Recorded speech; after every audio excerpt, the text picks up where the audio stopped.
नमस्कार विद्यार्थी मित्रांनो, मी आदित्य तुमचं सगळ्यांचं आपल्या YouTube चॅनलवरती स्वागत करतो. मित्रांनो, एम-एस-टी सी-ई-टीचे पेपर आता जवळ आलेले आहेत आणि पूर्ण सिलेबस कव्हर करणं आता काही शक्य नाही. त्यामुळे आपण घेऊन आलोय चॅप्टर वाईज वेटेज, ज्यामध्ये आपण प्रत्येक सब्जेक्टच्या प्रत्येक चॅप्टरमधून किती क्वेश्चन सी-ई-टीमध्ये विचारले जाणार आहे, हे बघत आहोत. त्यामध्ये मॅथेमॅटिक्सवर आपला पी-वाय-क्यू चॅप्टर वाईज वेटेज आलेला आहे. फिजिक्सवरचं आपण चॅप्टर वाईज वेटेज बघितलंय आणि आता या व्हिडिओमध्ये आपण बघणार आहोत केमिस्ट्रीच्या चॅप्टर वाईज वेटेज म्हणजे कोणत्या चॅप्टरमधून किती क्वेश्चन आपल्याला एक्सपेक्टेड आहे, हे आपण या व्हिडिओमध्ये समजून घेणार आहोत. चला तर व्हिडिओला सुरुवात करूया. ज्यावेळेस आपण केमिस्ट्रीकडे येतो, केमिस्ट्रीकडे केमिस्ट्रीचे 3 पार्ट आहे. एक फिजिकल केमिस्ट्री, ऑर्गॅनिक केमिस्ट्री आणि इनऑर्गॅनिक केमिस्ट्री. आता फिजिकल केमिस्ट्रीमध्ये ज्यावेळेस आपण एंटर करतो, तर फिजिकल केमिस्ट्रीमध्ये जे क्वेश्चन आहेत, आता हे जे some basic concept of chemistry chapter आहे, त्यातून एक क्वेश्चन एक्सपेक्टेड आहे, कारण तो 11वीचा चॅप्टर आहे. अशाच प्रकारे thermodynamic structure of atom, chemical equilibrium, ionic equilibrium, solutions, electrochemistry आणि केमिकल कायनेटिक्स हे जे काही फिजिकल केमिस्ट्रीचे चॅप्टर आहे, त्याच्यामधनं अशा प्रकारे 2 ते 3 किंवा 1 ते 2 असे क्वेश्चन आपल्याला एक्सपेक्टेड आहे. आता फिजिकल केमिस्ट्रीचा अभ्यास करत असताना आपल्याला फॉर्म्युला बेस्ड क्वेश्चन विचारतात, थोडेसे कन्सेप्च्युअल असू शकतात आणि ज्यावेळेस काही न्यूमेरिकल आपल्याला पेपरमध्ये सुद्धा येऊ शकतात. त्यामुळे थोडंसं पी-आय-क्यूचं आपण इथे जर सॉल्व्ह केले, पी-आय-क्यू प्रॅक्टिस केली, तर आपल्याला फिजिकल केमिस्ट्रीमध्ये चांगले मार्क्स मिळतील. आता फिजिकल केमिस्ट्री नंतर आपण बघूया ऑर्गॅनिक केमिस्ट्रीचं. आता ऑर्गॅनिक केमिस्ट्रीमध्ये काय चॅप्टर आहेत बघा, basic principle of organic chemistry. Organic केमिस्ट्रीमध्ये सगळ्यात महत्त्वाचं काय आहे? IUPAC nomenclature.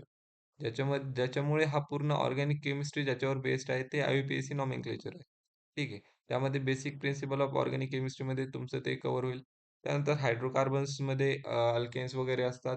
Hello alkanes, haloarenes, alcohol, phenols and ethers. तर अल्कोहोल, फिनॉल्स एंड इथर्समध्ये 2 ते 3 क्वेश्चन आपल्याला एक्सपेक्टेड आहे. त्याच प्रकारे अल्डेहाइड एंड कीटोन्समध्ये सुद्धा 2 ते 3 क्वेश्चन एक्सपेक्टेड आहे. आता ज्यावेळेस कार्बोक्सिलिक ॲसिड्स, अमाईन्स हे चॅप्टर येते, हे चॅप्टर सुद्धा अगोदरच्या सारखे सिमिलर आहे. त्यावेळेस हॅलोअल्केन्स, हॅलोअरिन्सच्या काही रिएक्शन असतील, अल्कोहोल, फिनॉल, इथर्सचे रिएक्शन, अल्डिहाइड कीटोन्सचे रिएक्शन आणि कार्बोक्सिलिक ॲसिड्सच्या रिएक्शन आणि अमाईन्सचे रिएक्शन. तर हे जे चॅप्टर मी आता तुम्हाला सांगितले, याच्यामध्ये फक्त रिएक्शन आपल्याला चांगल्या प्रकारे करायचं आहे. मेकॅनिझम थोडंफार लक्षात ठेवलं तर चांगलीच गोष्ट आहे. त्यानंतर जे बायोमॉलिक्युल्स, पॉलिमर्स आणि केमिस्ट्री इन एव्हरीडे लाईफ हे जे चॅप्टर आहेत, हे पूर्णपणे थेअरी बेस्ड चॅप्टर आहेत. याच्यामधून क्वेश्चन जरी कमी विचारले जात असतील, तर क्वेश्चन ते रिपीटेड आहेत. त्यामुळे हे 3 चॅप्टरवर आपण थोडीशी कमांड आपण जर क्रिएट केली, तर आपण या तिन्ही चॅप्टरचे पूर्ण मार्क मिळवू शकतो. कमीत कमी 4 मार्क्स तर या चॅप्टरमधून आपल्याला आरामात मिळून जातील. ठीक आहे. त्यानंतर आपण आता इनऑर्गॅनिक केमिस्ट्रीकडे वळूया. इनऑर्गॅनिक केमिस्ट्री म्हणजे nothing but whole periodic table. ठीक आहे. तर पिरियडिक टेबलमधून एक क्वेश्चन त्याच्यानंतर केमिकल बॉन्डिंग हा जो चॅप्टर आहे. S block elements, P block elements, D and F block elements. हा काय झाला? हा तुमचा पूर्ण पिरियडिक टेबल झाला. त्यानंतर कोऑर्डिनेशन, कंपाऊंड आणि मेटलर्जी. मेटलर्जी हा 11वीचा चॅप्टर आहे. त्यामुळे त्यातनं एकच क्वेश्चन येतो. आता एस ब्लॉक एलिमेंट हा सुद्धा 11वीचा आहे आणि पिरियडिक टेबल हा 11वीचा चॅप्टर आहे. ठीक आहे. आता ज्यावेळेस इनऑर्गॅनिक केमिस्ट्रीचा अभ्यास करायचा असतो, ती पूर्णपणे थिअरी बेस्ड आहे आणि इथे तुम्हाला फक्त रिव्हिजन ही एकच गोष्ट इथं इनऑर्गॅनिक केमिस्ट्रीमध्ये मार्क्स मिळवून देऊ शकते. त्यामुळे ज्यावेळेस इनऑर्गॅनिक केमिस्ट्रीचा तुम्ही स्टडी कराल, त्यावेळेस तुम्हाला रिव्हिजन ही वारंवार देणं गरजेचं आहे. नाहीतर तुम्ही गोष्टी विसरून जाल आणि पेपरमध्ये तुम्हाला बरेचसे ऑप्शन दिसल्यानंतर तुम्ही कन्फ्यूज व्हाल. त्यामुळे इनऑर्गॅनिक केमिस्ट्रीचा स्टडी करत असताना रिव्हिजन वारंवार देणं गरजेचं आहे.